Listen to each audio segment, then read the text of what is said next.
What's up guys, welcome back to another video. Today we wanted to talk to you about the way we program our auxiliary movements for our athletic training.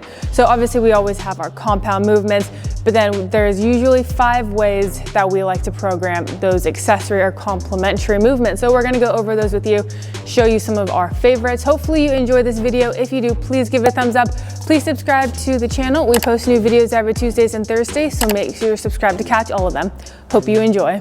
All right, so these are in no particular order, but one thing that I love to do as an auxiliary movement, and I don't love to call this auxiliary because it's super important, but working in the frontal plane. So usually our compound lifts, like if we're doing lower body, for example, it'll usually be a squat or like a deadlift, a hinge pattern.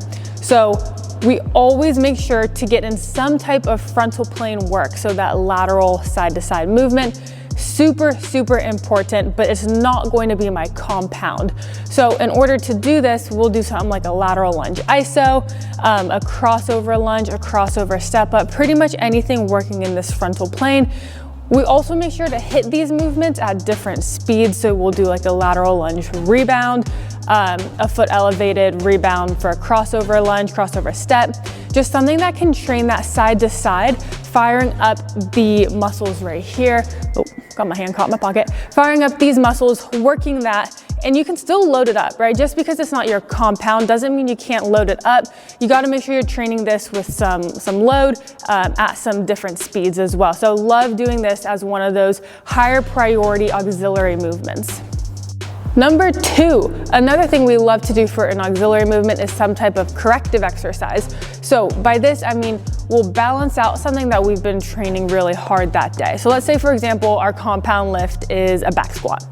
We're gonna hit some type of hip hinge just to balance it out for that auxiliary, right? Doesn't mean we're gonna go hit like some super heavy. We might just hit like a kettlebell swing, for example. Or if our main lift for the day would be like a deadlift, right? Then to balance that out, we might go hit like a Spanish squat. So something that can still work those muscles, but it's corrective by nature, right? The Spanish squat's great for that patellar tendon, working here, just holding that contraction, that isometric. Doing something like a split squat as well is fantastic. TKEs, just to strengthen up those muscles that you would target more with another exercise, just to make sure we're balancing it out. Or if we're going upper body, for example, we'll throw in some pullovers, right? Really work that external rotation, some chest supported Ys and Ts, something like that, essentially to balance out what you've been doing a lot of.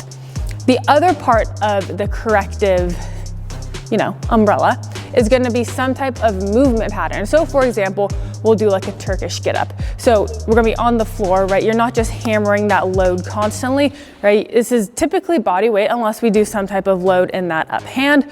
But the point of this is to just mobilize your body, work your body as a unit. You have that muscular tension. You have to connect mind, muscle. You have to work on, like I said, that mobility, but we're not just hammering more load. So those are 2 ways we love to hit some correctives thrown in with the lift.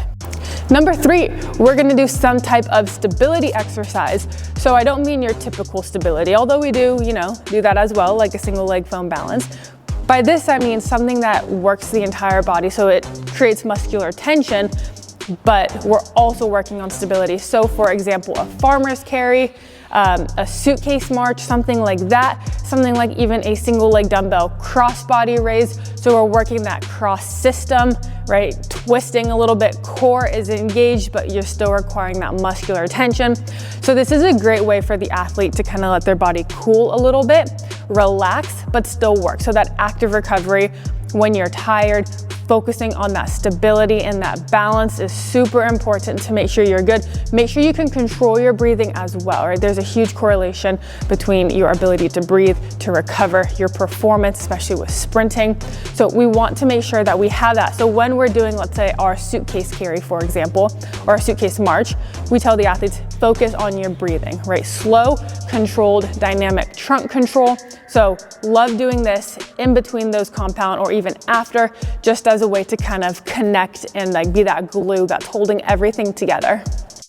Number 4, one thing that I absolutely love, and you actually see us do a lot of this at the start, like in our plyometric speed agility session, but I always make sure to throw something in there in the lift as well. Not always, but most of the time. It's gonna be something for foot and ankle strength. So in my opinion, you can't really overdo this. Like I said, one of the best things you can do is when you're on the turf, right, or doing your skill section. Those plyometrics, phenomenal for it. Just the stuff here, in my opinion, is probably the best way to strengthen it up.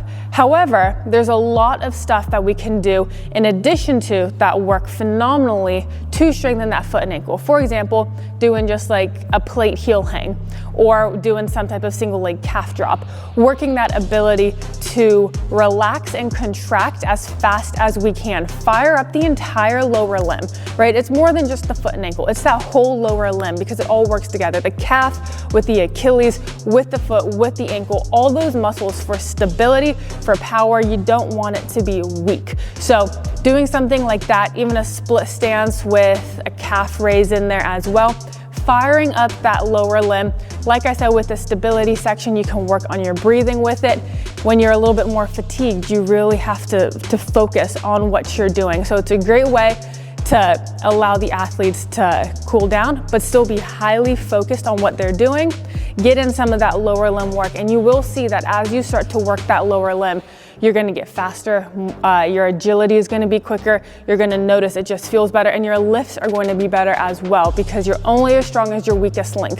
So you gotta make sure you're working on that lower limb, and I love doing it as an auxiliary because it's not gonna be your compound, right? Nobody says your main lift for the day is gonna be single leg calf drop, right? That would be funky. So throw that in as auxiliary. It's great for rest as well, right? If you're separating, like if you hit like a contrast, for example, and you gotta wait like 2 minutes between, instead of just athletes killing time, chit-chatting, hey, go hit your foot and ankle strength. You kill a minute right there, and it's really beneficial. Number 5, I didn't really know what to categorize this as, so I said full body power release. So essentially by this, I mean something like using the med ball. Now, I want to preface this because a lot of times we're going to use the med ball as part of our compound lift, like that whole series. But a lot of the times as well, we will use it for more of an auxiliary movement. So for example, if we hit med ball rainbow slams and we don't want to do it with the compound, we'll throw that in there for core activation, for stability, for hip power, right? So going here, really generating power through the hips is super important. If we do a scoop toss into the wall, generating hip power.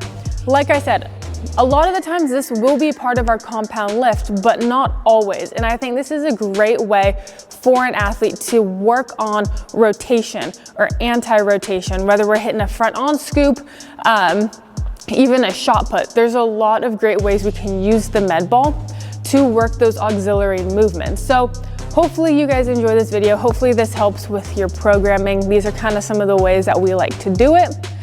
So if you enjoyed it, please give it a thumbs up. Please subscribe to the channel, and we will see you in the next one.